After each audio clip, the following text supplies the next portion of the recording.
2018, j'ai eu l'honneur de rencontrer l'écrivaine Elise Fontenaille et d'échanger sur son ouvrage Kill the Indian in the Child. J'ai pu y découvrir l'histoire de Mukwa, un jeune amérindien dans le sud-est du Canada. À l'âge de 11 ans, arraché à sa famille, il est envoyé à Sainte Cecilia, un pensionnat canadien. Comme Mukwa, 150 000 enfants d'origine amérindienne sont passés par ces institutions et 80 000 y ont laissé leur vie. Pour tout apprentissage, Mukwa découvre l'humiliation et les mauvais traitements avec pour mot d'ordre « Kill the Indian in the Child », tuer l'Indien dans l'enfant, afin de lui faire oublier sa culture, ses origines.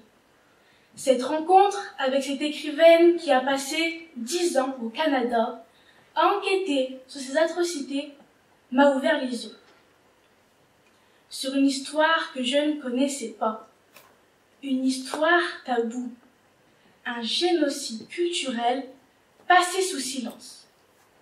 Si ces institutions sont aujourd'hui fermées, le traumatisme, lui, est toujours là, transmis de génération en génération. Les Amérindiens sont toujours victimes de discrimination et de violence dans leur propre pays. De nos jours, 43% des jeunes autochtones âgés de 12 à 24 ans ont un problème d'addiction.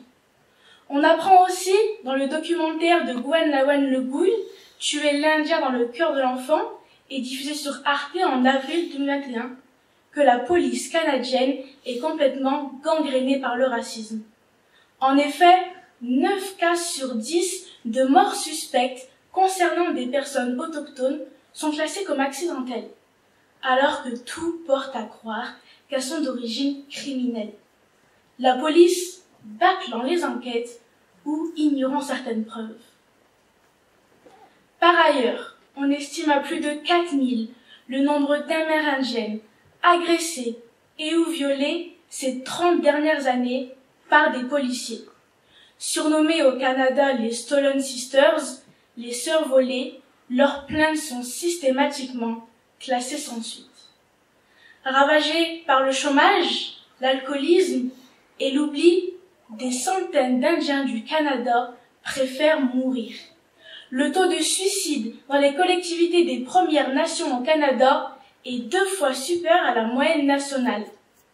D'autres basculent dans la délinquance ou la criminalité.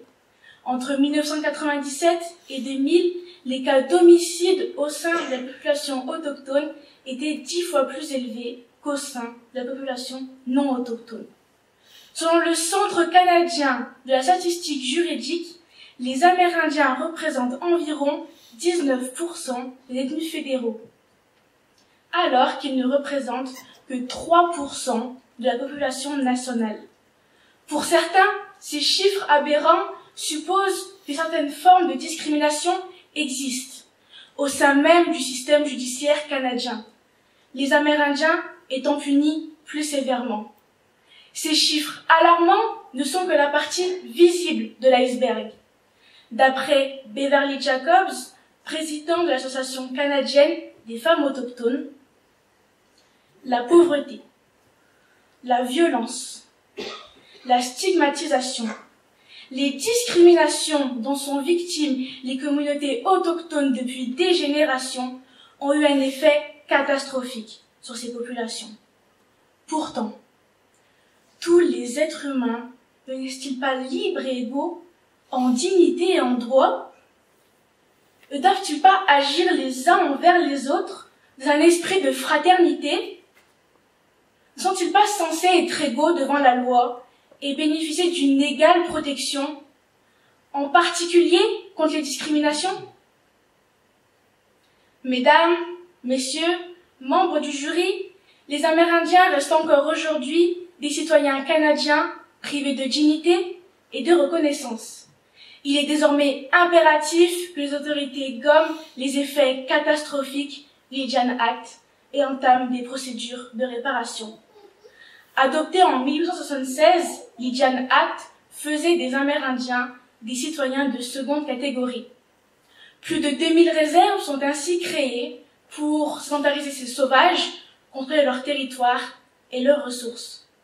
Dès l'âge de 4 ans, les enfants étaient arrachés à leur famille et confiés à des missionnaires, chargés de les éduquer et de les convertir au christianisme. Dans ces pensionnats indiens, l'objectif est encore une fois simple: tuer l'Indien qui est en eux.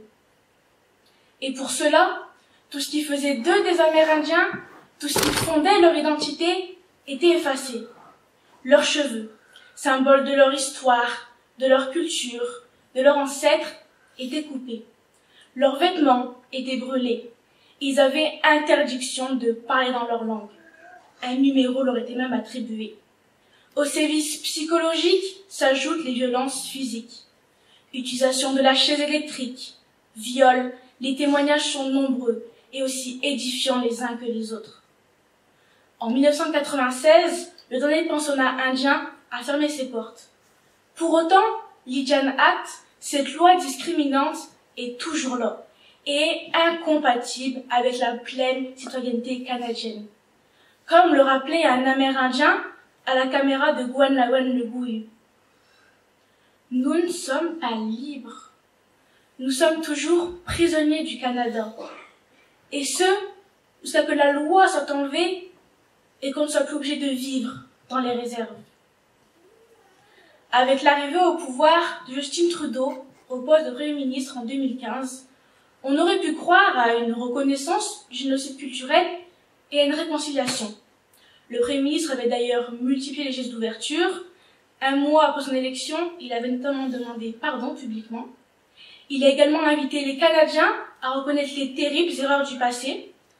Depuis quelques années, la commission Vérité et Réconciliation entend également les victimes de ces génocides culturels. Justin Trudeau prévoit enfin de les dédommager financièrement. Un plan de 28 milliards d'euros a été adopté en décembre dernier à cet effet. De leur côté, les victimes demandent reconnaissance, réparation et dédommagement. Elles ont attaqué en justice un Canadien en 2015, mais ce dernier fait obstruction et empêche le bon déroulement de la justice. Il refuse toujours de dévoilement de prêtres encore vivants et impliqués dans ces mauvais traitements. Signe d'espoir, le 21 juin 2021, la loi sur la Déclaration des Nations Unies sur le droit des peuples autochtones est entrée en vigueur. Désormais, le gouvernement du Canada et les Amérindiens travaillent ensemble à la mise en œuvre de la déclaration et à l'avenir, en se fondant sur la réconciliation, la guérison et des relations de coopération durable. Cependant, la réconciliation ne sera possible que lorsque justice sera rendue et que le Canada assumera totalement son passé et entreprendra de lutter efficacement contre les discriminations.